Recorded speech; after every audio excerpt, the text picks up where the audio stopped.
வணக்கம். நிலவி வரும் தமிழக அரசியல் சூழ்நிலையினால் இதை நான் பதிவிடுகிறேன்.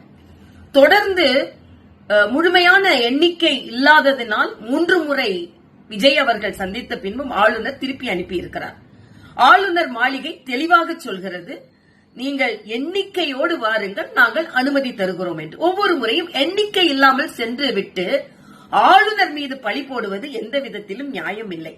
இத்தனை மதிப்பெண்கள் வாங்கினால்தான் தேர்வாக முடியும் என்று தேர்வு இருக்கும் பொழுது அந்த எண்ணிக்கை இல்லாமலேயே என்னை தேர்வு செய்யுங்கள் என்று சொல்வது தவறு.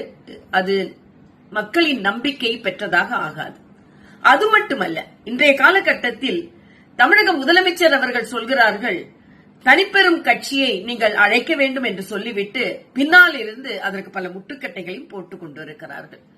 ஆக வெளித்தோற்றத்தில் விஜயை ஆதரிப்பது போல ஒரு தோற்றத்தை ஏற்படுத்திவிட்டு எல்லோரும் முட்டுக்கட்டை போட்டுக் கொண்டிருக்கிறார்கள். அதுதான் இன்றைய அரசியல் சூழ்நிலையாக இருக்கிறது.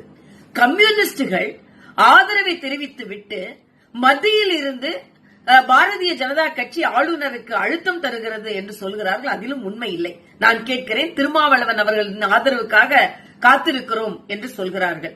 2 கம்யூனிஸ்டுகள் நான் ஒட்டுமொத்தமாகத்தான் முடிவெடுப்போம் என்று சொன்ன திருமாவளவன் இன்று ஏன் தயங்குகிறார்? என்ன பேரம் பேசிக் கொண்டிருக்கிறார்?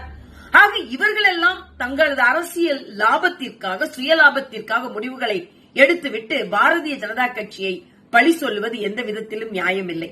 அதேபோல் காங்கிரஸ் அவர்கள் ஒட்டுமொத்தமாக திராவிட முன்னேற்ற கழகத்திடம் இருந்து தனது நட்பை முறித்துக் கொண்டு இன்று அவர்களே எத்தனை எம்எல்ஏக்கள் அவர்களுக்கு ஆதரவு தருகிறார்கள் என்ற ஒரு எண்ணிக்கை இல்லாமல் ஹைதராபாத்திற்கு சென்றிருக்கிறார்கள். ஆக எல்லோரும் சுயநலத்திற்காக தங்களது அரசியல் நகர்வை செய்துவிட்டு ஆளுநர் மீதோ பாரதிய ஜனதா கட்சியின் மீதோ பழியை சுமத்துவது சரியல்ல.